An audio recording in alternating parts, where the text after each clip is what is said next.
sono le tagliatelle di nonna Pina.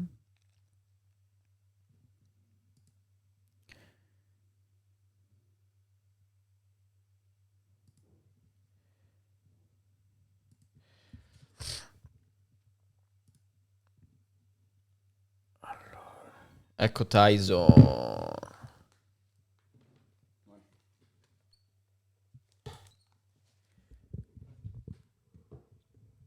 Hello.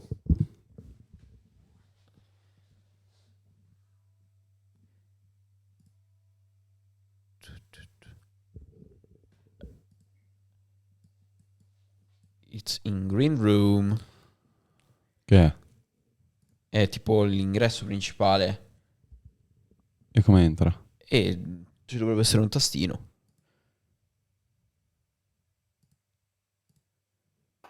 Ok. Hello Tyson, can you hear us? Hey, I can. Can you hear me? Yeah. Great. Thank you. So just give us a second because we are telling people that we are going live right now because we wanted to do a quick briefing before starting, but we are already live. So we will do this in real time. That's cool. Yeah. No worries. So, Arrivo un secondo perché people stanno chiedendo dove vederlo. yeah, thank you, Tyson, for the time. Though we'll make you some quick question after during the interview. Feel free to respond if you can. If you can't, because we might try to get some spoiler about some project that you can't disclose, just tell us I can't really talk about that. There's no worries. It's gonna be super chill, nothing serious. We can talk about anything you want and you feel like we can. And sometimes after maybe your responsive or some interaction, we'll try to translate it really quickly to Italian because a lot of people watching watch from Italy and might not understand everything that we are saying, and so we will just do a quick recap, but you'll notice when we start speaking something else. Okay, So, no worries. yeah, sorry about the time zone issues because No, that's all right. I should have known about it. Yeah, our time's changed recently, and but it's all good. yeah, R2, but I remember because I've been to Australia while I was in high school, and I remember that the time change was opposite, so it moved like 2 hours from Italy to Australia, not one, but didn't pop up in my mind at all. Yeah, it's all good. Yeah, no, same my way. So it's all good. Okay, nice. So I would say that we can officially start Yeah, this interview. for sure. So I will do just a brief intro in Italian and then we'll start with the question. Sweet. Ok, quindi signori, grazie a tutti i presenti per essere qui. Questo è Intervallo Podcast. Siamo giunti finalmente all'episodio numero 11 e oggi abbiamo il piacere di ospitare quello che è una delle personalità più importanti nel mondo delle cards sportive custom, ma diciamo ormai non solo con l'avvento di Project 22, ovvero TYSON BECK. Quindi io direi, Albi, di dargli un forte benvenuto con un applauso. E once again, TYSON, thank you for being here. No worries at all. Thanks for having me on. Appreciate it. Before starting, we would like to make you some really quick questions just to break the ice. And everything we ask you is just to answer as quick as you can. Don't think about it. Yeah, just a gut feeling. Yeah. So, would you choose vintage or modern cards? Modern. Okay. NBA cards or soccer one? NBA. What's the best sport card set ever created? I don't even know. I can't even answer that one, honestly. Okay. Just think about it. We will ask you later. MJ or Kobe? Kobe. Oh, Sure. okay. Traditional art or digital art? Both. Okay, just a mix. We will talk about later. What's your favorite fast food? Because we know that you like very much. KFC. Oh, okay. And tell us a name of a non-sports figure that you would you like to collaborate with?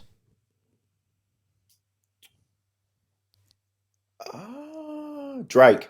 Drake. Okay. Okay. It's cool because he is really into sports cards, so I think that it would be great. Maybe in the future. Champagne papi. Why not? Why not?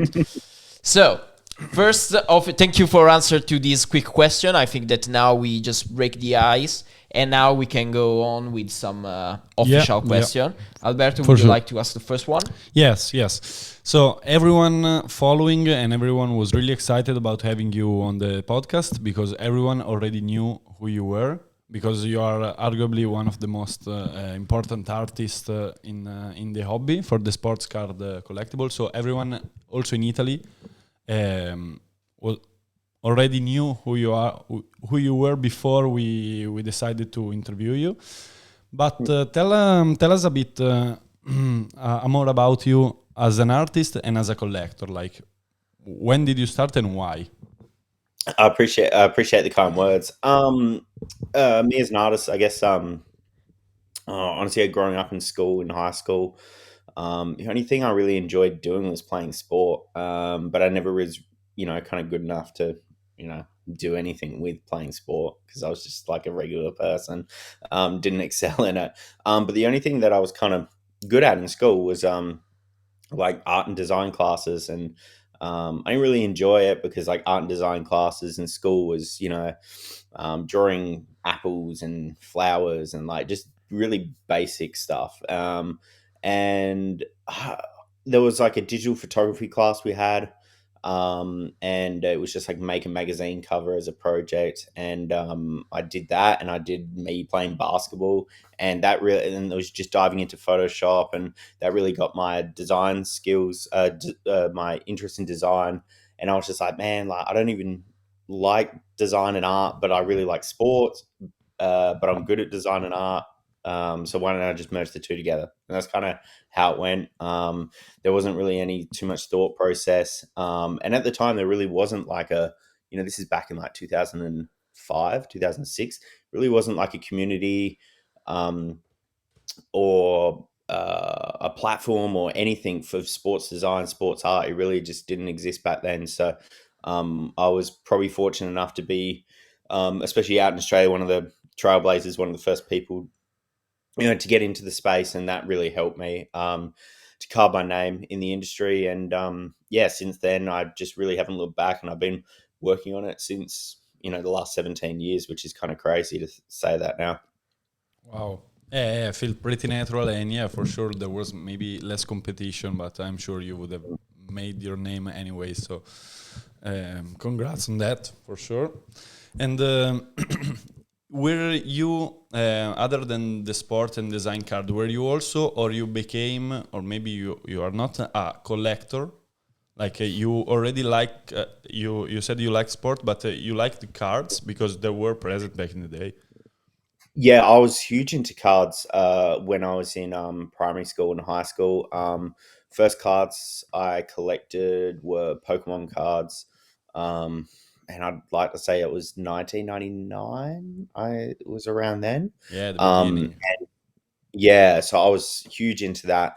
And then I guess like Pokemon the show, as I got older, well, not even older, just like when I moved into high school the next year, it just wasn't cool. Like it just, no one would talk about Pokemon. Everyone was talking about sport. So I really had a big collection of Pokemon cards, and naturally, now that I was more into sport, I just migrated over to collecting sports cards, and it was mainly basketball cards and football cards, but the Australian football, so different to your football. So then I was collecting until about 2005, but honestly, I stopped then because when I actually started making my own design and own art, it kind of was the same time that I became disinterested in trading cards, just because I think that when I was working in the sports design space, I don't know, it was just something about it. It was just like that. I don't know. It's hard to explain, but it's like the fact that I'm doing these projects now, and I can't really relate to these cards anymore, because like I'm kind of doing these cards, well, not cards, but I'm doing like sports design, sports art in more different spaces like social media, graphics, advertising, design.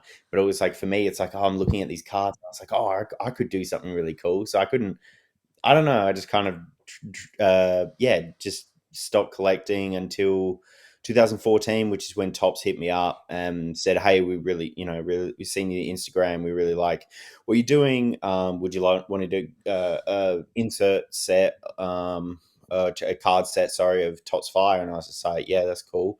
Let's give it a go." And then that was the first one, and then from that point on, it got me back into collecting cards.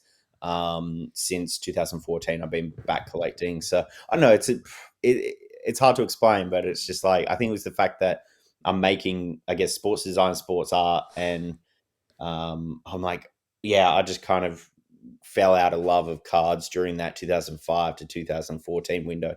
Yeah, a bit of a roller coaster. Just a quick question: who are you rooting for in AFL? Because I've been to the stadium because I've been there, and my family there was an Essendon one. I'm not sure why, but I was rooting for Geelong. And what's your team? Well, I'm from Adelaide, so my team is just Adelaide Crows. Okay. Yeah. Un piccolo riassunto, Albi, in italiano per gli amici. I'll do a quick recap. So, in Italian. Tyson ha iniziato quasi per naturalezza, ha sempre partecipato in sport, gli è sempre piaciuto, e non era eccellente in termini, diciamo, di farci una professione come tutti noi, probabilmente. Però è sempre stato molto bravo nel design nel design in generale, scuola di design, a scuola, così nei progetti. Quindi ha cercato di mettere insieme le due cose. È sempre stato un grande collezionista all'inizio di Pokémon, si è spostato sulle carte sportive quando è arrivato in high school. Poi per un po' c'è stato uno stop, comunque faceva progetti di grafica ma scollegati, fino a che Topps l'ha contattato nel 2014 per proporgli di partecipare alla creazione di un set. Ha ovviamente detto sì, e da lì ha ripreso a collezionare, soprattutto carte sportive, e poi ha preso il via con anche la definizione delle proprie. Great. Thank you, Albi, for the quick translation. So, talking about your style, that I think that's one of the most important thing that people love about your design is your style, that is very particular. But what are your visual references, and from what do you draw inspiration from? For me, because I've a lot of the other sports, or I guess artists that are more recently doing cards now, I guess it's probably been blown up over the last 2 years. So I'm in a little bit different position where I've been doing it for longer.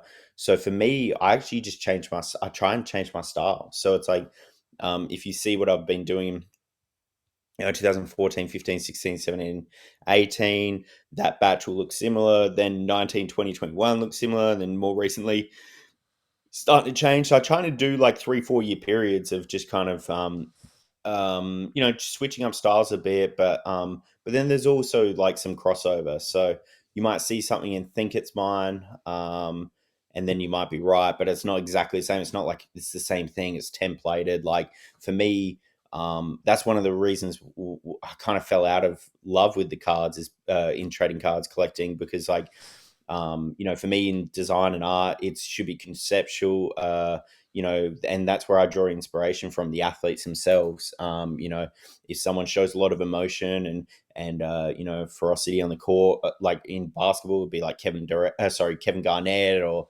Russell Westbrook and Kobe. You want like really passionate things, and whereas that wouldn't work for like a Tim Duncan card. But the funny thing is that with cards, it's all templates, it's all sets, it's all the same thing. Everyone gets the same card. And I guess that's where I've been able to kind of work in, where it's just like, no, these are more unique. There's stories behind the cards. There's personality. These athletes are, they got personalities. They've got, characteristics. And I try and kind of blend those all into the card. And yeah, definitely the athletes are the inspiration.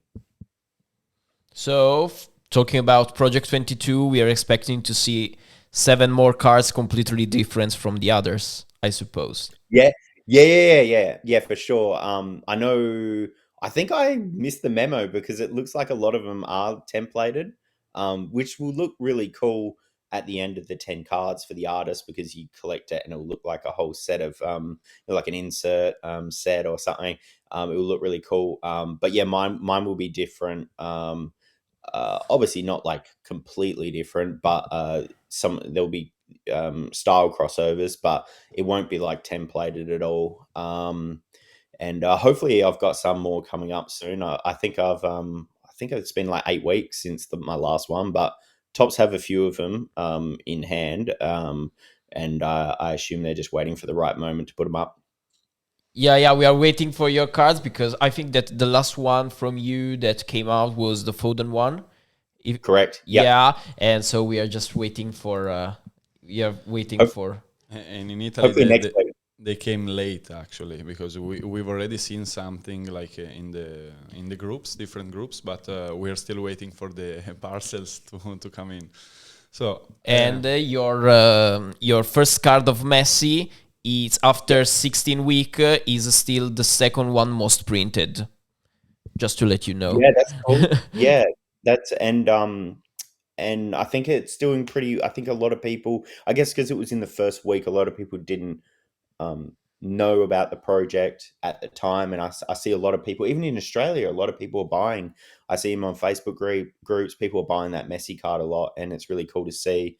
And I think that just always happens for any card in the first week, just because like it's not everyone knew about it then, but as people are posting, sharing, selling, trading, all that stuff, people become more aware of the project. Yeah, actually about the project 22. So we spoke with some of your colleagues, which they have a lot of respect you for. We had an interview with Ivan Beslic and also Awesome. Whip. And Awesome. who about those artists, like name three of them that like you appreciate their work because you have a completely different styles, usually. And who the three that you admire most, let's say? Well, I mean, not to take the easy path, but I really appreciate and respect Whip's work. I've seen his work in years past. He's done some really cool animation work, some actually insane animation work. So it's really kind of cool to see his work not in an animation format and static on a card, and it still has that kind of that impact that he creates on animations. Yeah, for me that was really cool to see him part of the project. Definitely cool to see Matt Taylor, because he was someone that worked on Project 2020, the baseball one, and Project 70, I believe he did as well. Yes, he did. And it's cool to see what he was doing in Project 2020, for the baseball, Tops baseball, and then 70, and then now um, Project 2022, 2020. Sorry, 22. Sorry, there's so many numbers. I'm literally getting confused now. No problem. It's really cool to see what he's doing with the football soccer cards, and he's got a really cool, like I don't know what you call it, like a duotone. I don't know if you actually want to call it that, but the color scheme is just Yeah. really nice on the cards. Really like that. And oh man, the other one I'm really liking at the moment. Oh, Dan, is it? Dan's is really really good. What's his surname? Sorry, I'm kind Layden. of forgot. Layden, sorry. Yeah, no problem. Layden, yeah. Dan's is amazing. I'm really liking his cards at the moment. And I think he's done 4 so far. And I think they're brilliant. Yeah, we did create like a table to track everything. So we gave it to the community. It's just Wait, like just we a show table. real quickly. Yeah.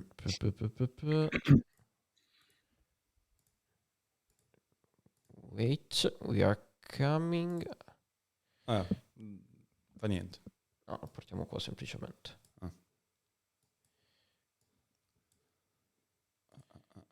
And so are you collecting everything about Project 22? It's like you have at least one of each, or you just collecting as a collector with maybe like thematics or just players or artists? I definitely don't have one of each. I've just been grabbing what I can. Have been missing some weeks, just because I've literally just forget about it sometimes. It's been so crazy busy over here. But I definitely want to buy more into it. But yeah, I guess the ones that would more intrigue me are just kind of like like just the big names like Ronaldo, Messi, Haaland. Like I guess just the obvious main ones, players. but like yeah, but just to see like people's take on that, because I guess like when you're working on those, it's like in my opinion, it feels like you've got a big opportunity or big moments. You don't kind of want to screw it up, so you just want to make something cool. So. And I'm sure others feel the same way. So, it's cool. The one of the big things I really like about 2022 is, it's not like the baseball ones. The baseball ones, Project 70, there was like 50 Atani cards because everyone wanted to do Atani. Like, whereas Tops UK running this, they're curating the set, so they're giving us the players to work on. So you're not going to see like 20 Messis, 20 Ronaldos, and a be overkill. It's kind of more spread out. So I think there'll be a few of the big players, and then just a mixture of rookies, young stars, females, and past greats. So I think it's good how they're doing that, not giving the keys to. The community is appreciating that, like the differences in the players, and also sometimes the different approach on the same players, like Messi, Ronaldo, Haaland, from different artists, because you change completely the perspective, and it's been really, really great to collect, actually. Yeah, I mean, that's awesome to hear that. And that's a cool thing about it because, like, someone might have Ronaldo and one person might go, hate it. And the other person might go, love it. And then the next Ronaldo comes out, it would be total switch. The person that loved it goes, no, I hate this one. And the other one's like, I love this one. So I think that's a cool thing. And it's like, obviously it's open for a certain window. So, if anyone wants one, they can get it. And it's just open to anyone. If you vibing with the card, go grab it. And then if you're not, well, then you can just pass on it. And hopefully there'll be something else that comes up next week. But yeah, I guess the parallel chases are pretty cool as well. Because I guess baseball projects, they were kind of like selling the APs. So like you would, but I don't know what they were, 99 to 199 USD. I think they were changing every week. But it's kind of cool in this one where it's like you can't buy the parallels. Like it's just by chance. Yeah, we didn't get any for now, so we hope the chance turn the luck table turns a bit. Yeah, I hope so. Did you have the opportunity to select one or more player for Project 22 to draw, or they just give you a list and that's it? They just gave me a list. They just gave me a list of 10 players. I think it's changing though, so yeah, I think they got their licenses to some more players, some past legends. So they want to tweak my list a bit, which is fine. Because I think I only made like 4 or 5 cards up front. So I can, tweak the other ones. But no, I didn't put in any. I did actually put in one request a couple of weeks ago, but I kind of got shut down. So it's a player that a lot of people have been asking for. And a bunch of people just messaging me going, you got to make this card, So I was just like, all right, I'll just ask him. But they said they've already lined him up for a few other artists, so it should be coming soon. Okay. Okay, nice. And did ever happen with the tops, and in particular with this Project 22, that you had to make some changes to one of your design? No, so far so good. The UEFA's been really good at approving the card art. And I guess, it might just be up to, different artists. Like mine's not really out there. I'm not doing anything disrespectful. I'm not doing anything like, like making like cartooning caricature, or maybe like playing with someone's features that they wouldn't like giving them a big nose, or I don't know, or making them, I don't know, just changing their body shapes and stuff like that. So it's pretty much smooth sailing. Other IPs that Tops handles are more more harder to get things approved, I reckon. But this one, so far so good. Hopefully I haven't jinxed myself there. Nekodan is gonna But need some rework. Are all the 10 cards ready or still some in the making? No, I've only done like 5. And because they're tweaking, it actually worked out well. They gave me a list of 10. I worked on a few ahead of time. And then the remaining 5 players I've got, they're going to be changing the list. So giving me, I'm not too sure. So I think they might be doing one by one. I don't know what they're going to do. Maybe in the World Cup, maybe they're going to try and work on players that are hot or doing well, or I don't know. I reckon there might be something with that. So, but I'm pretty easy to work with. Like, I don't really I'm not like, I have to do this player. I don't want to do this player. It's just like whoever they throw my way, I'll just make it and that's fine. Try and make it. We do have a difficult question because no one really answered that because no one knew. For now, Project 22 released card from 21 artists. So it seems like we're missing one because because we are tracking we have this just a sheet for the to track the cards, and we can filter for artists, etc. But we do have only 21. It seems it feels like there's something, or that we miss something, or that they don't have the last artist, or we might misunderstood something, or there's a big reveal. I don't know. Yeah, I'm not too sure. Honestly, if I was to guess, I don't know anything. But if I was to guess, my guess would be they sign up 22 artists and one of them hasn't submitted cards yet. No. But it's just because it would be bad for them, I think, to release the same artist card 5 in the same week just because they're late. Yeah, that happened in Project 2020. Don C was the last. I think he did his first card at around when others had 3 or 4 cards or 5 cards. He came in late. I think he had a lot of stuff going on and wasn't able to deliver it at the time. And then also in Project 70, all the artists were meant to do 20 cards. A few bailed from the project. They did 4 cards, 5 cards, and that was really unfortunate for me as an artist as well, because I feel like the people that did all 20 cards, we're all doing it together and trying to lift each other up. So when people kind of, bail out of a project at card 4 or 5 because the print ones aren't doing well or whatever, it's just not interested in them anymore. It was a bit of a shame, but that was Project 70. It's a completely different team. That's Tops US and this is Tops UK. And I actually really like what they're doing. It's only 10 cards, not 20. So much more, just easier to work with from a time standpoint.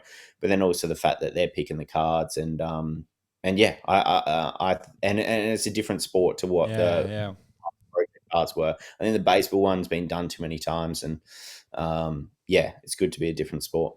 But as I said, I don't actually know, to be honest. No, we'll see. We'll wait and see, as everyone. But I think that's a good guess because we're speculating on that, who is gonna be, why, maybe Banksy, probably something like a mysterious artist coming from something else. But we like to dream. Do you have the feeling that this Project 22 is a little bit different? Speaking about the impact on the hobby, about the other same kind of project made from Tops, like Tops 2020 to Tops 2017, or it's just different for who loves soccer? Nothing is different. Okay, because Project 2020, that was Tops picked out 20 baseball cards that put what their most iconic baseball cards, they said, over the past 69 years. And every artist recreated the same 20 cards. So like Bob Gibson would have a 20 card set by 20 artists. Ken Griffey Jr. had 20 cards by 20 artists. But it was kind of like everyone just like, hey, if you were an artist and you were doing this card, like how would you reimagine it? And like so that was a totally different concept. I think it was really cool because like what you had was you had artists, people collecting artists, and then you had people collecting players. So like say for example your favorite player is Mike Trout, and you had that rookie card of Mike Trout, and then now you've got these artists in interpretations of 20 different rookie cards of his, like remade. So that was a cool thing. Project 70 honestly didn't really have a concept behind it outside of it did.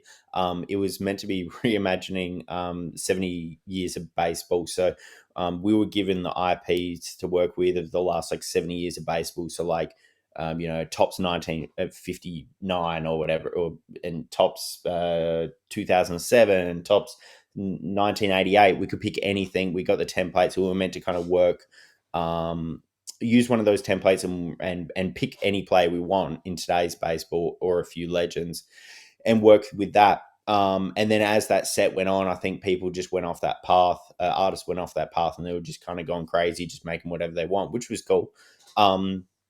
But in regards to this Project 22, this football soccer one, whatever you want to call it, there's nothing like that. There's no like, oh, you have to reimagine this card. You have to use this template. It's just kind of open, whatever you want. So that's cool. Yeah. So Great. Thank you about the answer on Project 22. I'll do a quick recap. Yes, sì, un super breve recap. Abbiamo parlato un pochettino di Project 22 di Tops, ci ha spiegato un pochettino come funzionano le varie dinamiche, ci ha anche raccontato quali sono un po' gli altri artisti che lui stima molto all'interno del progetto. Ci dice anche che ha la sensazione che rispetto ad altri progetti, diciamo della stessa tipologia di Tops, questo progetto sia un po' differente sia per il fatto che ci sia più varietà, sia perché ogni artista ha la possibilità di interpretare diciamo diversi giocatori nella propria chiave, diciamo così. E I think we're going with the big guns because Project 22 is really interesting, is really recent, but your work goes way back. And is like your name in the community is known not just for Project 22, but was already present. So you had great collaboration. You still have great collaboration with great athletes, spacing from NBA to UFC. We've seen and a lot of things. So how does a collaboration like that start? Yeah, and just to say that people in Italy, they were asking me to tell you these are really pushing and making you pressure to make a D-Wade card. Dwayne Wade. Yeah. So yeah, someone I get asked a lot about. Okay, so yeah, honestly, so what I saw was from 2017 to 2021, 2014 to 2021, I was making packs, trading cards that went in packs, boxes. I had no idea how things sold. Like, I'm just making the cards. I'm not getting any royalties. It's just set fee to help design cards that go in packs and boxes, and that's it. So I don't kind of see how it goes. But we're in 2020. Obviously, once I start doing this Project 2020, these cards are now on sale online, and then I can actually see how many sell and everything. And we're going up, and it's just, man, there's a lot of interest in these cards. A lot of people buying these cards, and I know in Australia, like, to be honest, like, baseball's tiny. Like, no one really likes baseball in Australia. Like, it's just not a big thing. So I'm like, a lot of my supporters are in Australia. And they just hit me up and like, man, these baseball cards are so cool, but like, I can't buy a baseball card. I don't know this player and I don't watch the sport. Like, you should basketball cards, or you should do like, UFC cards or something. Like you should do something else. And I was just like, yeah, but it doesn't really work like that because like, Tops only have specific licenses, I can't just go and make any card I want. So then I thought, man, like, I understand that the Tops, Panini, Upper Deck have licenses to leagues, and I'm like, I've seen it done before by other companies, and it's just like, well, they got a license to the league. You can still make like a card of an athlete and just not use the league's logos and IP, which I don't use because I have licensing too. But at the end of the day, in my opinion, it's just like, well, people PC, players more than anything. Like obviously, people PC other things like teams, sets, years or something. But I would say the vast majority of them hobby collect athletes, players. So it's like, well, if it's a player, if it's a card of that player, everyone that PCs that player will want it. So I thought, man, like I'm a good saver. I've saved a hell of a lot of money over like working a long time. And I was just like, I don't really do anything. Like I don't go and buy fancy things so I was like, man, let's just take this risk.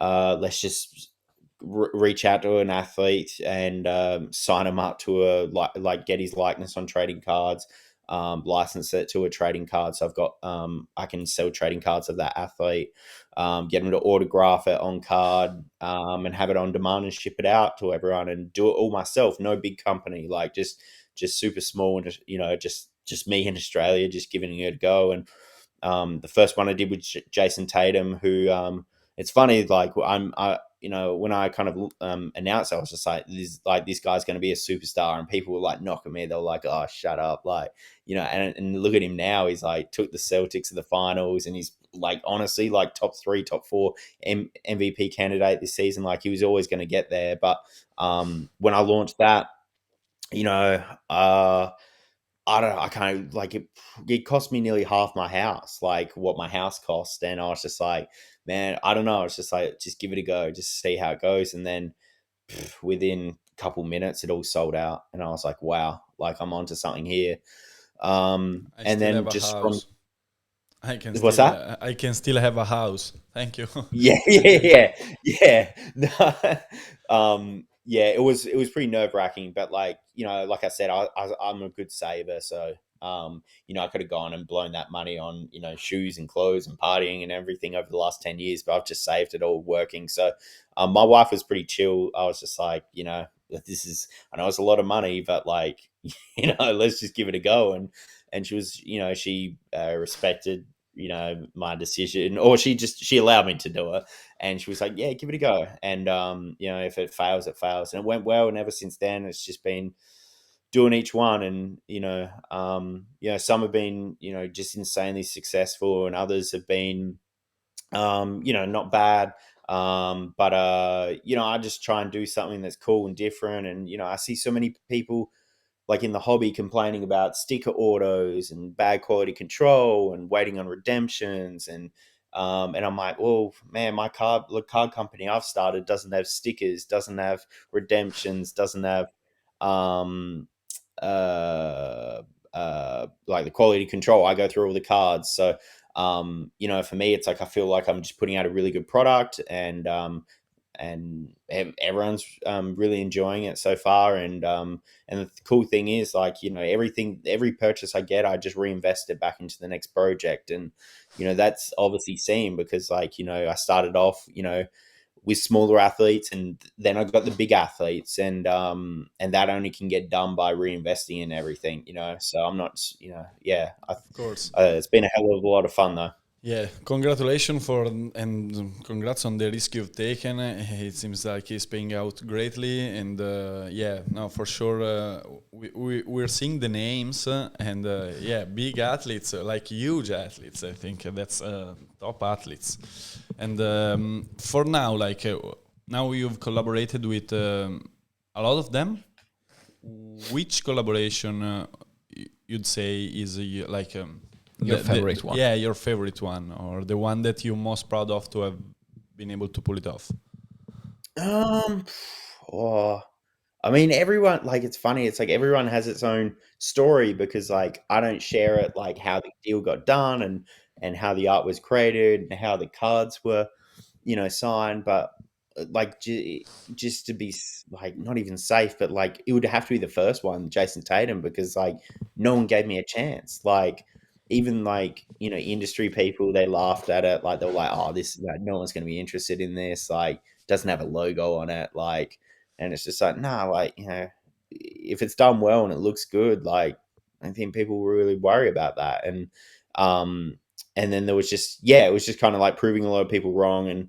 Um, and then also just like betting on myself. Like, it's a good feeling to go all in. And I guess like every other drop since then, it hasn't really felt like I'm going all in because like, I guess I've been reassured that this will go okay because past ones have gone okay. So it was definitely the first one with Jason Tatum. And then also understand that this was in a period where COVID just happened and I got the deal done and I shipped the cards into that bubble when the NBA had the bubble.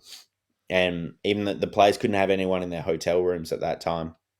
So someone, I shipped the card in the bubble. The players weren't playing. And, Jason got it, signed it the day he got it.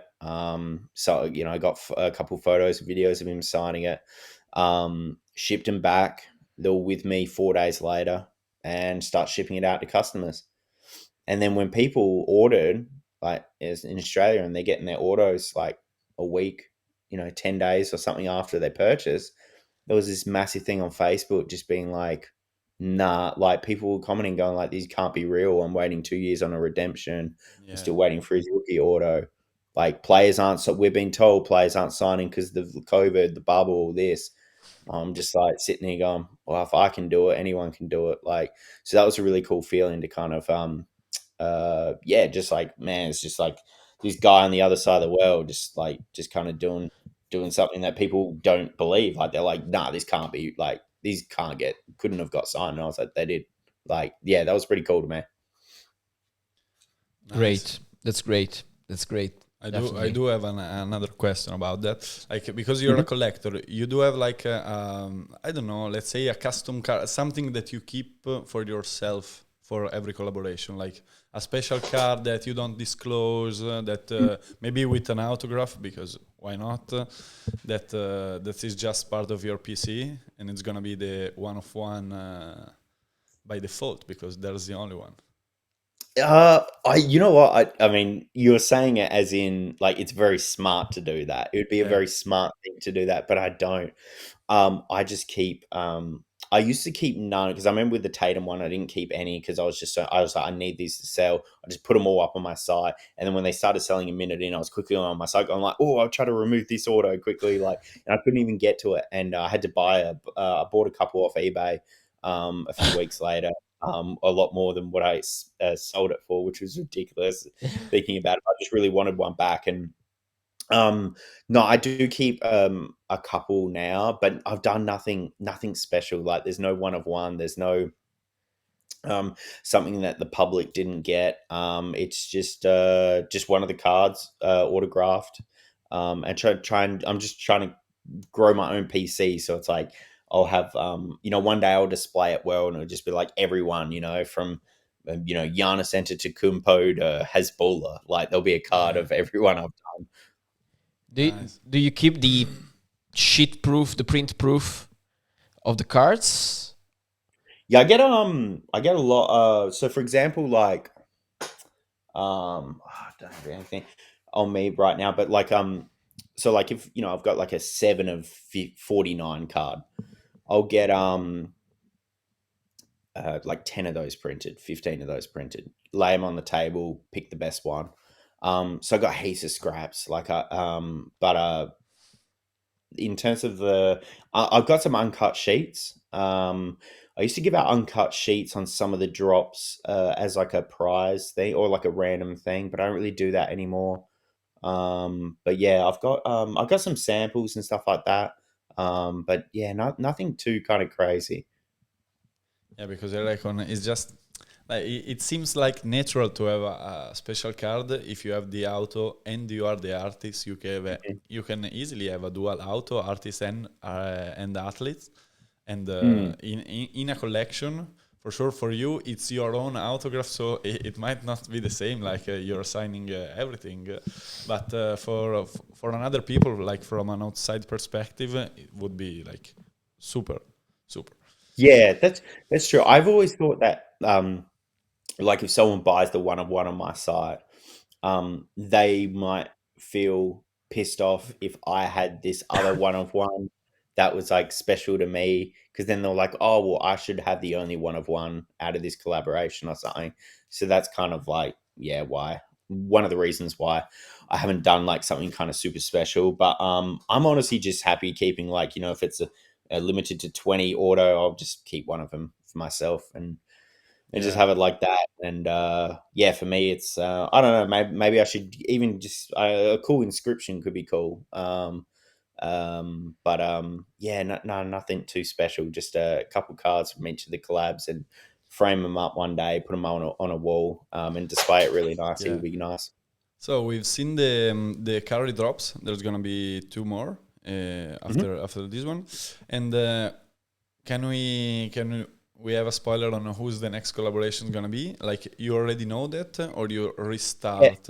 Yeah, you know yeah, who. I know who the next one's going to be. I still got the second half of Floyd Mayweather to do, because I only released part one. There'll be it'll be a two, so it was going to be two drops like I did with Iverson and Giannis and some of the other ones.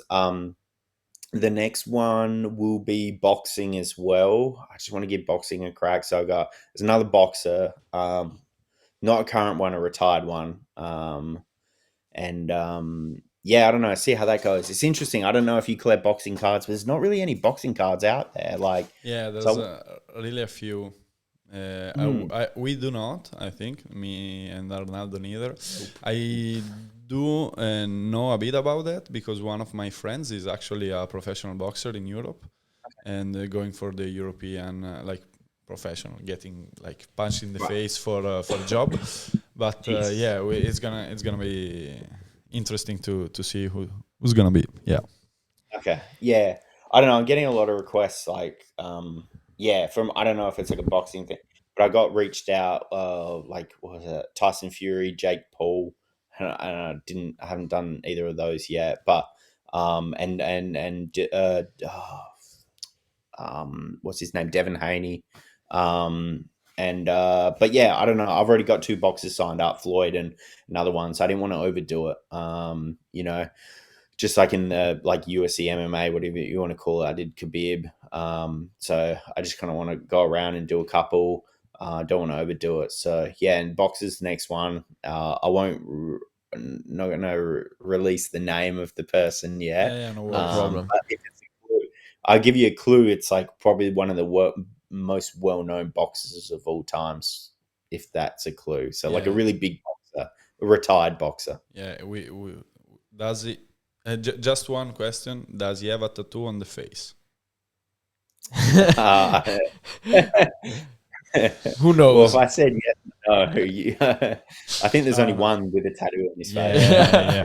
No, that's fine. But so you are being reached out now Yeah. because I reckon like from Tatum that you needed to go and like ask and try to license it and everything. But you said that now you've been reached out from Jake Paul and others, so or it's still the same. Like you need to Yeah, contact.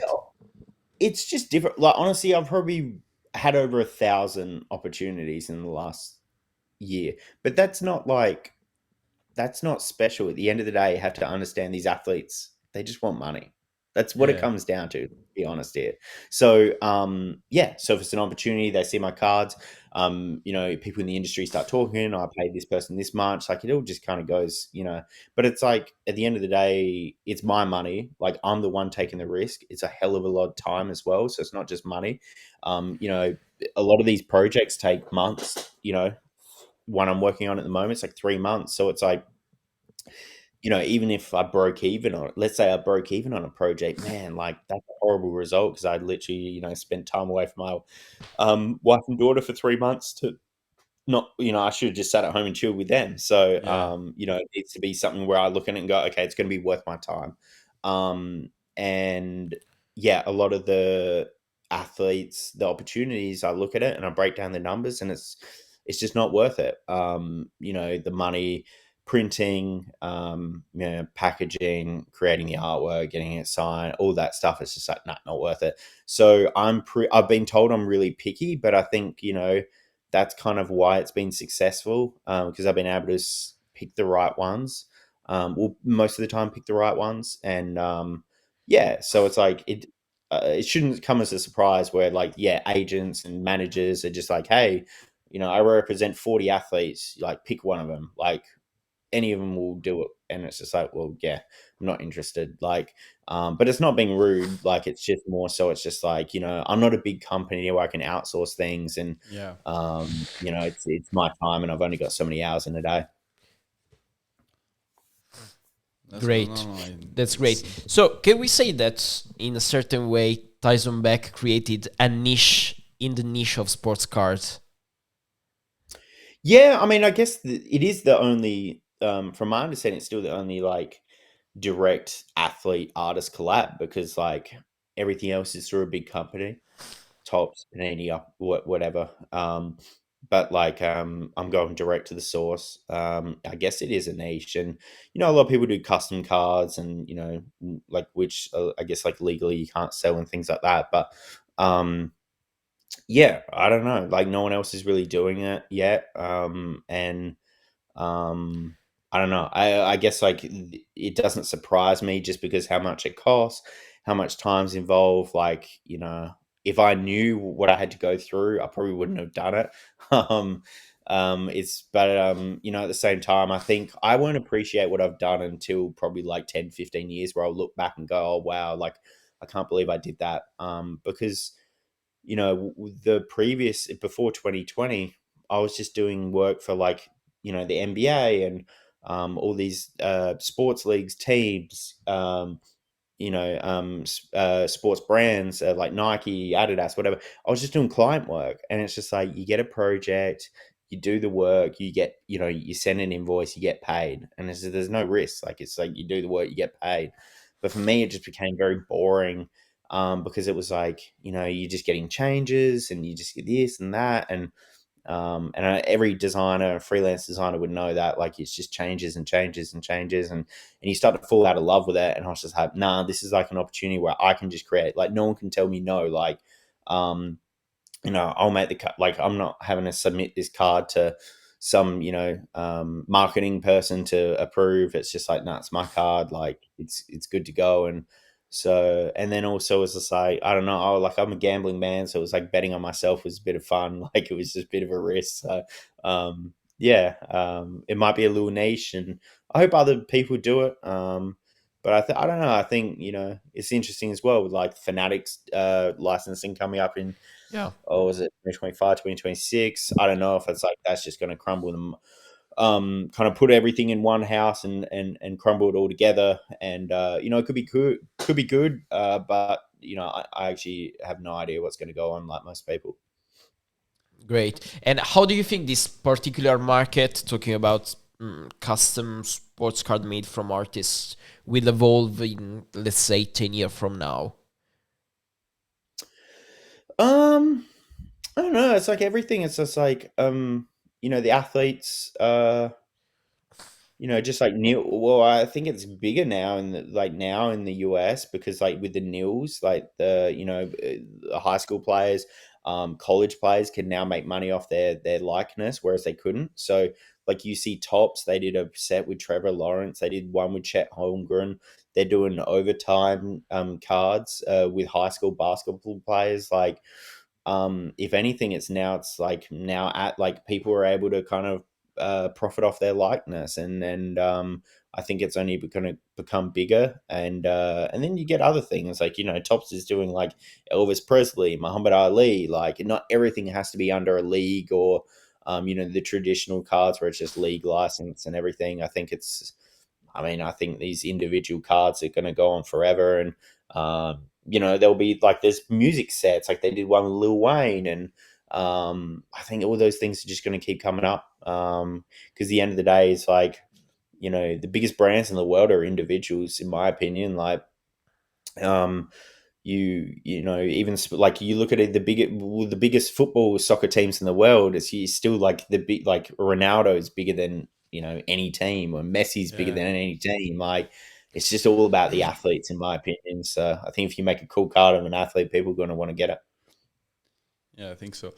Great. And what is going deep diving in your personal collection? What not one of your card, that's not a valid answer, that like your grail in your personal collection. Let's say you wanted to collect NBA, but you have the flair of Jordan, or something else. What's like the card that you are most proud to have in your personal collection, which is not designed by you? Or that you don't have, but you would like to have. Yeah. Oh, I mean, any Kobe rookie card would be cool. Uh, I don't know, like the cards I like looking through, and I mean, I don't know if it's like a little bit different than other people, but like I just remember buying boxes and boxes of cards, of NBA cards when I was a kid. So anytime I look through those cards, it takes me back to when I flew to America on a family holiday in San Francisco, and I bought those packs of cards. So I'm like looking at those cards, and it doesn't matter if it's like a Lakers Samaki Walker, or like some just like basic player. It's like just looking at those cards. They're like the most fun ones to look through, in my opinion. But in terms of like Grail cards, I guess it would be like, yeah, like Kobe rookie autos, like just Kobe, any Kobe rookie card, like, yeah, it doesn't have to be a specific one. But in regards to like the other things I could collect, like I collect a lot of other Kobe stuff. Like, I got like signed balls, signed jerseys, signed championship banner. Wow. But the best thing I've probably got is I got like a locker room pass for his final game, so I've got that still. So that's pretty cool. That's easily like the coolest thing I own, I reckon.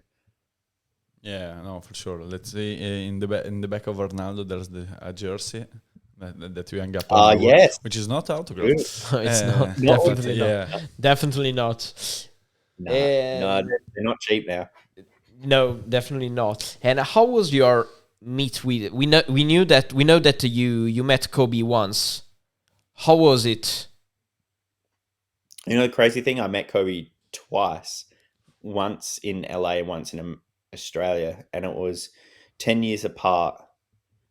And he remembered me, which is crazy, when I saw him the second time. And he pulled me aside and he talked. He's honestly the nicest person. Like, he got a lot of flack on the court, and he's just like, he was a determined person. He just wanted to win. He had a killer instinct, but he was a genuinely nice person. A lot of people that may have hated him and thought he was a prick, or Renshak out, whatever, they didn't know him as a person. They didn't meet him. Like, I've met some celebrities that you think they're nice, and they're assholes. Like, there's just straight up rude people. They don't care about, as much as they'll talk about it on TV or interviews and pretend to be a nice person. They're not. So when you meet like a celebrity or big person that is a nice person, you genuinely know. And Kobe was one of those people. He was honestly, he walked in a room and he would light up a room, and he would be respectful of everyone's time. Like, he'd walk around the room and he'd introduce himself. He was in there, introduce himself to everyone in the room. Like, a lot of people just walk in, like, yeah, whatever, like, I'm rolling through. Like, even just to walk around and introduce yourself to everyone in the room, that's big, like, in my opinion. So, yeah, I can and imagine. yeah, for me, yeah, he was amazing to me, and just such an inspiration. I definitely wouldn't be doing what I'm doing today if it wasn't for him. Yeah, I can imagine like a movie scene that where Kobe is introducing himself, and people going like, "Yeah, I know, I'm Kobe Bryant. Yeah, I know." Yeah. I think it's when that happens, it's like, oh, he's just a human being. Yeah, Like, it's just, yeah, and yeah, it's really cool. I think it's honestly a really good thing for him to do. But to be honest, the first time I met him, I was shaking. Like, I was like 17 years old or something at the time. I was shaking. I was so nervous. It was meeting my idol, so it was crazy times. Nice. And so we were talking a bit about COVID that impacted a lot of things and also the hobby because a lot of people found themselves like with more time to spare, maybe not much to do. Maybe like the sports weren't going, no one was playing, nothing was happening, and we've seen a surge in interest also in trading cards like Pokemon and such, but also in the sports industry because in Europe it wasn't as big as it is now, and that was this completely surge in interest in the last 2 to 3 years, and Right. yeah, to those who are approaching the hobby now, like as a veteran, we'd say, what advice would you give them? Like, how because now there's a lot of sets. Some cards are really expensive. Some sets are like out of budget for most of the people coming out from Panini, Tops, let's say Flawless, National And it's very Treasures. difficult to explain to people how this world works. And why it's such a costly hobby, but it is not because you just have to like decide what to collect and just scale down on the let's say sets. What Yeah. like I mean, my advice, I mean, this is going to sound ridiculous, but my advice would be not to take advice from people because, like, people go on, listen to these, like, these, whatever you want to call them, card influencers, whatever, try and tell you buy into this, invest into this. At that point, you may as well just buy into shares and stocks because there's no attachment to the card. Like, you're literally just buying it for an investment. So if we're talking about collecting, whatever, just buy whatever you love, buy whatever you enjoy. Because if you lose money on it, it's not going to hurt you looking at it.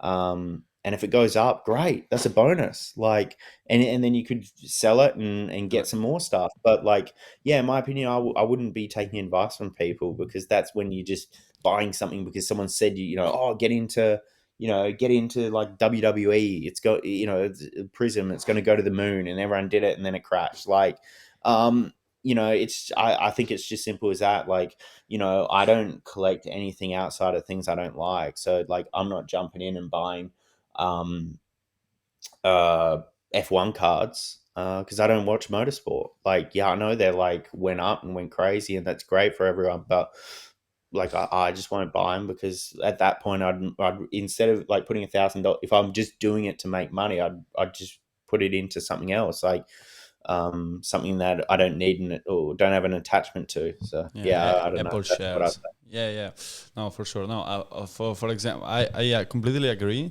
Like for example, Arnaldo is a good follower. Like he really likes F1. Just as an example that you did, and I'm more of a NBA guy. We both are, but we completely different stuff, even in the trading game, like not sports cards. So yeah, I completely agree. And we do have another question regarding your collaborations. Something that you've not signed to, but something that you would love to. Like, let's say you wanted to go into tennis, and how I'd love to have a collab with Federer. Your dream Or Nadal. Yeah, collaboration. what's gonna be your Ooh. dream collaboration that like is not work in progress, something that you can dream of, like Barack Obama per TYSON BECK. Let's go. I'd love, So- yeah. I mean, I've been working on it for a long. I'd love to do a Kobe set with his with Vanessa and his estate, and just have it 100% for his state and charity. That would be a dream. And I feel like I owe it to a lot of people to do that. But that is a work in progress. It's been like 2 years of back and forth, so we'll see if that can get done at some point. But outside of that, man, I guess it would have to be a different sport. What could be? I like doing things where it's just like even like the Khabib cards, like the Khabib, you can't even find Khabib on card order. It's like they're all stickers. So it's like to get that, like I know there's very few. There are some on cards, but like to get that done, it was just like that was a massive thing. With like it was just like a cool thing. It was providing something that everyone wanted. So yeah. it'd have to be something like that. I don't know. It's hard. I think I don't know. I know the doing Mbappe's first auto was possible for me, but I kind of didn't mess up. I just didn't go forward with it, which was interesting. But the rumor of him being traded out of he requested out of PSG at the Yeah, time, and I didn't think it was worth the financial risk. So, but it's cool to see him signing now. Man, I don't know. Um, Tom Brady would be cool. oh Retirement yeah. set, Tom Brady. Yeah, that'd be cool. Yeah, yeah. I was thinking about like athletes' top names, and something that came to mind. It was like let's say Usain Bolt, Federer, Michael Phelps. But yeah, probably there are sports Federica that are Pellegrini. there are sports that is an sports that is followed but non-collector because there's not really much trading cards going on. Even for Yeah, tennis, yeah, with the yeah. Net Pro had a great surge in interest after the suddenly won and the change on the new youngest top one in the world, and the autograph that was on Net Pro, see Yeah. Net Pro, Yeah, I went for crazy. yeah, that was weird, not weird, but yeah, completely different, yeah. Wow. The chat is asking us if, but you probably just answered a little bit about this, if there will be any collab in the F1 world. No, I don't think for me directly. If I was to do something, it'd be with Tops. We could do like I could do a collab with them. Like I did I've done sets in the past. Like I did a UEFA Tops. What was it? Tops Gold Tops UEFA Gold, TYSON yeah. BECK. Yeah, set. It could be something like that with F1. I've had some dialogue with them, but F1 do it pretty well. They're like restricted tops of how many boxes and sets they could make, which made the first years really valuable because like they were, yeah, it wasn't mass produced, and everything was really kind of short printed in the grand scheme of things. So yeah, I think F1 would be cool one day for sure. Yeah, it's definitely something I've been talking about. Yeah, retail price of F1 went up. Is like you said, most people are in for the money, but it's difficult to understand from the outside because let's say you're Steph and you're doing like 50 million a year just for an NBA, and you have collaboration with everyone. You have your shoes, you have your jerseys. You can go at any events and be paid like whatever if need be. Like you don't it's hard to imagine that some of those top athletes doing it for the money. Maybe it's also figure like you put them in the spotlight in the let's say collecting cards world. They want to be in it. Is just a bit of marketing for their brand. You reckon it's something doable, or it's strictly related to money? Yeah, when I mentioned the money thing, I was referring to like managers, agents, Yeah. like the players. Okay, yeah. The players not reaching out to me and talking. It's always like the manager and agent. That's their job to get Yes, deals. yeah. Yeah. So that they only care about money. It's just like whatever. Their job is to get deals done. So, yeah, I guess the athlete. I don't know. There might be a mixture. Like I've had good conversation. Like I sat down and signed cards with Allen Iverson and looked at him and he's like, "Dude, I want him. I want a bunch of." His friends were in there and they said, "We need a bunch of these. These are sick." Like, and those interactions are really cool. Those firsthand interactions are amazing, actually. But yeah, I don't know. Like the end of the day, it's like um, they're yes, like they're getting paid. It's simple work. Sit sign. It's pretty quick to do. But they also know that they're providing something for their fans. They athletes appreciate their fans. The I would say most of them do. Like so, it's like maybe it's a part of something that's like, oh, this is a really cool thing. This is a really cool product. My fans are really going to want these. It's something, and then also like every athlete wants their brand, like to be worth something. So yeah, if you're a super collectible athlete, you're only going to stay collectible if there's lots of well, not lots, but there's things coming out and everything, and continuing interest in you. And but yeah, I don't know. I guess it's up to the individual, the athlete. Some might do it for money. Some might do it for an enjoyment, whatever. I don't know. Like I don't know. It's like how would you yourself, if you were a big athlete, would you sign cards for money? I don't know. Yeah, probably not for money. Maybe, or maybe I need to for a contract. I don't know. I would Yeah. like to be in that position. Yeah. Yeah. Someone in our chat asks how you take contact to athletes. You meet in person or just email, and if you can resume the journey from start to finish. Oh, so was that how do I contact the athletes? Yeah. Yeah, or Okay, wanna so, collab yeah, with first- Banchero, and what do you do? Let's say. Well, I guess first out was Jason Tatum reaching out, manager, and just setting a deck and just like, this is the concept, this is what I want to do, and then was just working out the financial details. And just because I've been in the industry, as art and design or whatever for so long, I guess it's like them collaborating with me. Okay, I've got a proven track record.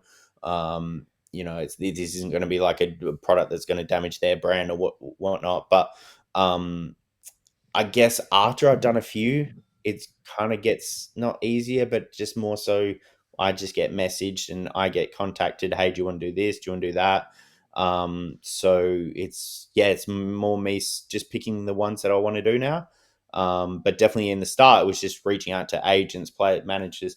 I mean, like anyone can kind of do it. Like you just, Google someone, an athlete's manager, an agent, and everyone, there's in America is also, there's not that many agencies. Like, there might be 4 or 5 big agencies and they all have all the NBA players. So, simple as that. But yeah, honestly, like once word gets around pretty easy, and once you start doing a couple, managers, agents start to talk, and or just connections, like someone that works with this player and works with that, whatever, and it's kind of just how it goes around. But I don't know. Does that answer the question? Or Yeah, definitely. So, Definitely. Yeah, like in words it seems simple. Then we recognize that behind there's a lot of hard work on that. I'll mail the manager. Yeah, let's do that. Okay, so we're doing that. Yeah, that's really simple. But that's it's kind of what it is now. Like I'll wake up and there's an email, a message, be like, "Hey, do you want to collaborate with this person or that person?" Or and it's just like, and then it's just figuring it out. But definitely at the start, it was just it was just finding contact and just pitching over a project, and then just working out the financials. So yeah, it's not rocket science. Maybe in the future we'll have a card made from TYSON BECK. Yes, For us. For us. For us, of course. Cards for Guru us. per TYSON BECK. Cards Guru per TYSON BECK. Who's the biggest Italian athlete in the world right now? Banchero is actually gonna play in the Italian national. So He first pick, says NBA first pick of this year is actually he does have an Italian nationality, so might be him or maybe Italian, because we do have Ferrari in F1. Maybe come cacchio si chiama quello della corsa? We have the Olympic gold medalist of the 100 meters that won again at the Worlds. Yeah. So might be that. Yes, or maybe oggi non mi viene mezzo nome. Sport? Quello che salta in alto. No, come no? No. Ah, sì, Tamberi. Tamberi. Tamberi, which is an athlete of high jump, but he actually Marcel Jacobs. Actually played in the NBA Celebrity Games at the All Stars, because he was always really into basket. He loved it, but we just more tend to jump high. He actually won a gold medal at the Olympics, last Olympics, and he is another really nice person, because he's always like just in the courts. You can go in Bologna or Giardini Margherita or whatever at tournaments that we might be playing at basket, and there's gonna be him. They just want to play basketball, and people in Italy love Simone Fontecchio, drafted by Utah, and and so now for the basketball lovers in Italy, besides Banchero, of course, that has a lot of hype here in Italy, obviously. Yeah. There's a lot of love for Simone Fontecchio. Yeah. But I I hope. remember when Bargnani was drafted. Yeah. Yeah, Oh, number one. Yes. yeah, His career didn't turn out that well, but old good times. yeah. But yeah, it'd be cool if Italy got like your version of like a Giannis, Jokic, Luca, like something like Yeah, that. they're coming from the east, yeah. But we beat Serbia also this year, so at the Wow. European Championship, yeah. That's that's the second time because the other one was to qualify to the Olympics, and Yeah. that's gonna be an On, upset. honestly, I think that the the European tournament that had this summer uh, made a lot of people love basketball, because I think that the main problem in Italy is that everyone loves just soccer. Yeah. And so Yeah. a lot of young people just play soccer, and that's why we don't have so many good athletes in other disciplines, but we don't have neither in soccer. That's why we won't make the World Cup this year. Yeah. So I think we that still have this, the cards. yeah, the sport problem is, I think that is a real big problem here in Italy. Yeah, Right. we'll see. Okay. But yeah, they're playing crickets in Yeah, Australia, so they but have bigger problem. yeah, but on the other hand, talking about the hobby is definitely growing even here in Italy, and that's great. And that's great. Watching back 1 year later, things are getting even better Yeah. and growing day by day. Now this year, some of the Panini and Tops sets, like low-end sets, came out for retail directly in Italy from Tops UK. But if you go back 2 years, you don't have you don't have a way to get those boxes without like importing them really from somewhere else. Like they were in the edicola. Newspaper kiosk. stand, yeah, in the newspaper stand. So a kid can go by and you'll have Pokemon cards, Pokemon packs next to sports card, and probably for the first time with score. Yeah, I'm just charging. yeah. My laptop is about to die.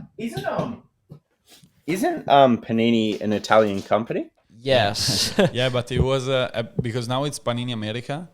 It started in like we do have, and we also had stickers. Yeah. And like for soccer stickers, there always been a big part of the collecting community. Also, Arnaldo is looking for something to show. And but there was not really cards, like real cards without need to attach them to an album or whatever. But they're coming. They're coming. The first set was just like Score Serie A, so just only our players. And a lot of people love that because you are really attached to them. So you have your own team and everything, and it's created a lot of interest in people that didn't know that word before. Yeah, in my opinion, I feel like the cool thing about soccer football cards is, it's the biggest sport in the world, most popular sport in the world. Yet in trading cards, man, it's not even close to the biggest in the world. So, the biggest in the world are probably basketball cards, honestly, in sport, and then American football, then baseball, and soccer's probably fourth. But I think that's a good thing because that means there's so much upside. Whereas, like, basketball, it's obviously like basketball cards are huge, but the sport's not as big as soccer. Whereas soccer cards aren't huge yet, but the sport is like um, it's so popular. So there's so much more growth and opportunity. And I guess a lot of the companies like Panini and Tops are probably hoping that the World Cup will generate a lot of interest and get people into soccer football cards. And Yeah. yeah, we'll see. I got a trading card show here in Adelaide next week in my city in 7 days' time, and I'm going to be putting out the Project 2022 cards that I've got there. I'll put them on show, and I know there's a few soccer tables there. like just Soccer Australia, people putting out their stalls and tables and stuff. So it'd be cool to kind of see if there's much interest in that. And things surprise you, because I did a card show in Melbourne in August, and the table I had the thing that sold the most was my Muhammad Ali cards, and it's just like I did not expect that. So you never know. I'll put it out there and see the interest, and more so just like gain opportunities to speak to people and just meet people. So yeah, that's the one of the I'm best very part. curious, because I will be in Munich on Saturday. That will be an European trading card show, maybe the second European card show after the London card show. But I mean, London is no more in Europe, so it's not so easy to get there. I'm very curious to understand what people will have at the table. I expect a lot of soccer, of course, but I really hope to see a lot of NBA stuffs. And let's see. I'm genuinely curious. Yeah. I would say that's everything. Yes. Do you have any question for us? Maybe? Yeah, I was gonna ask both of you, if I was, who should be on my radar? Who would you want to see me try and do a collab with? Which athlete or celebrity or whoever? Here in Italy, our communities really love the collaboration with Allen Iverson. I think that a lot of people that are now collecting are in our kind of age, between the 25 and 30 years, and they love the players that they grew up with. So, for example, D. Wade, Vince Carter, some retired players. But from the other hand, there are a lot of younger guys that are approaching the hobby that would like to see some stuffs like Ja Morant, LaMelo Ball, some youngest star, of course. But I was reading our chat, and some people also would like to see some street players. Some street M1? Sorry? Like M1, like the M1 mixtape. Yeah, exactly. Cool. Yeah, that'd be cool, because the art behind that would be like you can go full on. No, I like the variety of your collaboration. So I'd love to see. Yeah, I like a Federer one or something like that. Like changing on different sports, and or Nadal also. That would be great. Maybe because the biggest name on tennis for now. And our chat is also saying Jeremy Sochan. Honestly, I don't know who he is. No. I will Google it really quick. No, not sure. And the okay, he's a basketball player. Basketball player. Well, who's he play for? He's still in the college. I think so. I don't follow college. Oh basketball. No, San Antonio Spurs. San Antonio Spurs. Okay, Polish American. Yeah. I don't know the Spurs roster very well. I should. That's gonna be a rookie. Never heard of him, honestly. Yeah. Oh. Wembanyama. Have you guys been following Wembanyama? Yes. It's gonna be crazy. And I've also seen because it's gonna be the first big prospect for sure, unless it injures himself. And I've seen some mixtape of the year after first big prospect, which is a Lithuanian guy, which is insane. Not as insane, but I've seen it. Yeah. And then you have this 2 years of hype building up to it's gonna be hard for him to keep up with that, and to have a first pick like Wemby, if it works, if it plays like he's doing, because you're gonna be compared a bit, but for sure. It's exciting though. I love it when there's international players coming in the NBA. Like growing up, I think you guys growing up as well, watching it, the biggest players were generally always Americans. The best player in the world was always an American, every single year. MVP was always American outside like Dirk and Nash. It's cool to see like the Europeans take over. Like there's some like Australians, we're not as big, but there's a few Australians in the league, and some of them are doing okay and some of them are underperforming, but we still try and get behind them and support them.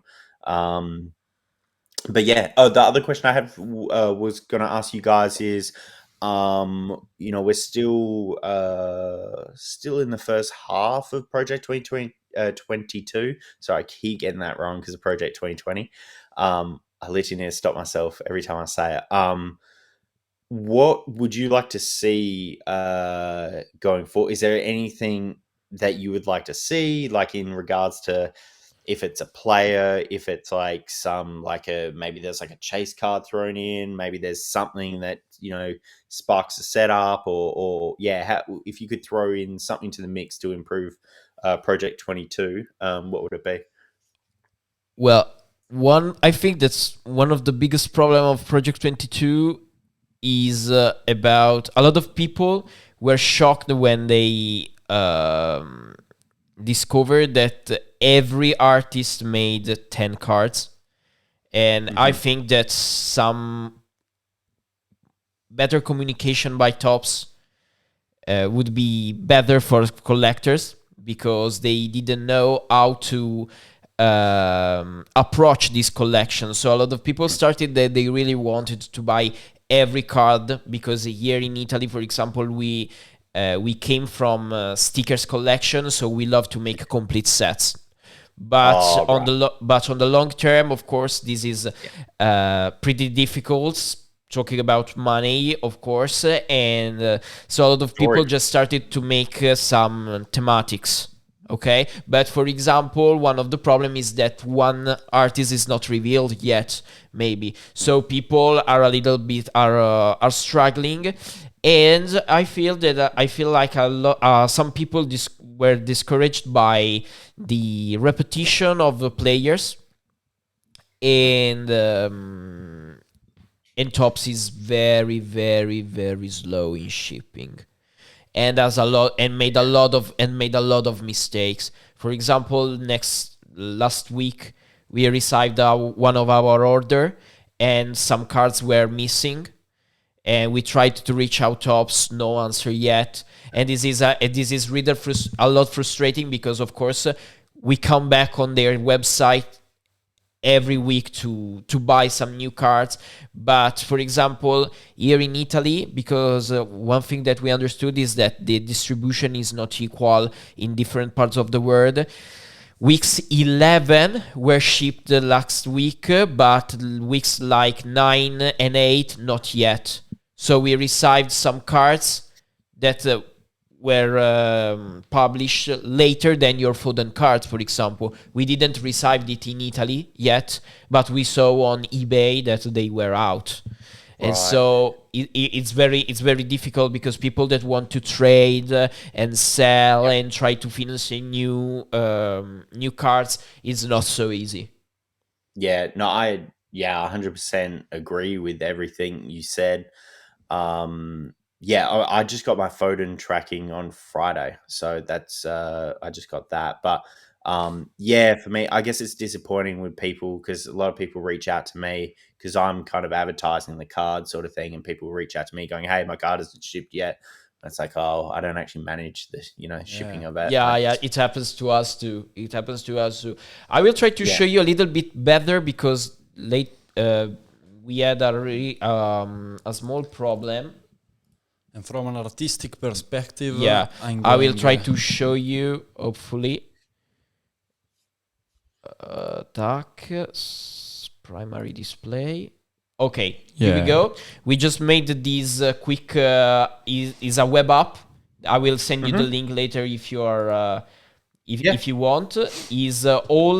There is a list of all the cards that were shipped, that were created until now. Of course, the 80 is the last one. There is a tab with the artist. There is the picture, of course. There is the print 1, 2 of course, so people can check the print run and the market values based on the last eBay comps. And there is also an artist tab where, for example, click going on your tab. There is your photos just taken from the web, and all the card came out that you did with the print run and all the information attached. That's very useful. That's very useful for people that want to track their collection, or, for example, some people that are jumping into the collection right now understand what card they have to. Yeah, because if you like, let's say Matt Taylor, you can see there's already 6 cards out, and on Mike Perry there's just 2. Yes, so for example, the Rafael Rolla is already 4 or 5 card now. 5 card out now. That's crazy. And of course, you can also check, for example, the print run for the most printed one. Okay. To the less one, of course, the available ones, and of course you can also filter for players, and so you can see, for example, all the Mbappé cards that came out, and you also filter for teams. So, for example, if you collect really Manchester City one, you can see all the cards for Manchester City that came out. Yeah, it's really good. Yeah, it's massive work, but I can imagine. Yes, but our main goal is just to try to make this hobby growth here in Italy and try to make a lot of people cercare di farli avvicinare al hobby. Come to the hobby, but with some information about that, like not go in, buy everything and go back. And so we do have this one. That's the print run. What's a print run? So we made short video, maybe on Instagram or TikTok or else. And so you have a schematic, because Project 22 is going to be big. It's going to be huge. Also in terms of cards, other than the impact. And it's hard to keep track if you're late a couple of weeks, or you just miss one, you don't know what you missed. And we're trying to track the one-of-ones, because the other one, you know it's gonna be shipped to someone, so someone has it, but it usually doesn't surface. So we found like 4 or 5. Yes, 4 or 5 that were sold out of 80s that for sure have been shipped, and some of how'd they go on the sales? So we do have $1,200 for the Anthony 1-1. Oh, wow. Yeah, for Daitamura, and 600 more or less for Nonima 2K by Neil Stevens. The other one were showcased but never sold, so it's like we don't know. I do have one. Thank you. And in our community, a lot of people found some parallel, because we are a lot of people, so everyone's buying those. So there's gonna be like a bulk input of Project 22 cards for our part. So when someone finds a parallel out of 10, maybe with the artist signature, and we know, because it's internal, that they just tell us, and we can track of that. Yeah. The Messi from week 1 out of 10 is $390, and Vini doesn't have one. Vini doesn't have, and Foden of course doesn't have yet. Oh no, yet 1 out of 22 of Foden. That's why I was saying that people were already having it. Yeah, is $180. 180, yeah. What currency is that? The Foden one, the Phil Foden. No, what currency? USD dollars. USD. Okay, cool. Yeah, we track in USD dollars, so everyone in the world can better understand the market. Yeah, makes sense. Yeah, it's pretty cool. I guess if you can hit a parallel, there's some good value behind it. But yeah. That's it all comes down to chance, I guess. Yes. It just might help you fund other like 3 weeks, because it's not gonna be cheap to collect everything. So people might be start deciding what to collect, but they want more. So if you find parallel, you can just sell it to fund like, let's say, other 10 cards probably. So other two complete weeks and or 3, and we'll see. So we will be sure to check you to send you the link after the interview, so you can check it by yourself. And, please do. I'd say it's everything. Thank you for your time. We really appreciate it. I'm sure that people will love this interview. We will, of course, if we have some more question or some feedbacks from this interview, we will make sure to send you on Instagram. People are thanking you on our chat too. Of course, if you have any other, I hope that this interview would be fun for you and interesting too. Yeah, you shed a light on a lot of curiosities that we had and the community had on other than project, also on your work with athletes, and that was great. Thank you really much. Yeah. No, thank you. I appreciate your interest, and also appreciate the opportunity to speak to you guys, speak to your audience, and get to meet you guys, and just to chat about the hobby and trading cards and everything. It's cool. Like I enjoy doing that. So it's not like a chore or anything to me. I genuinely enjoy chatting about it, and I'm hoping that the Project 2022 cards keep going well, and interested to see how it kind of goes during the World Cup. Definitely, if it kicks off during then, it's going to be pretty interesting to see. Thank you. Sure. Thank you, Tyson. So I think that maybe we can do another interview when Project 22 will finish, so we can sum up what happened, and let's see. Let's see. Thank you very much. Sure. Thank you. And have a good night, actually. Yeah. Yeah. Now we are going lunch. Have lunch. Yeah. Enjoy it. Have a nice day. Thank you very much. Bye, Tyson. Thank you. See ya. Dov'è? Menshin, qui. Ok ragazzi, per oggi era tutto, grazie mille per essere stati con noi, speriamo che questa intervista vi sia piaciuta con Tyson. Da domani potrete trovarla anche sul nostro canale YouTube, ovviamente, metteremo degli spezzoni qua e là anche su Instagram. Un bacione, buona domenica, grazie ancora per essere stati con noi. Sigla. E anche se non abbiamo ancora la sigla del podcast, sigla. Ciao Biccio, ciao Daniel.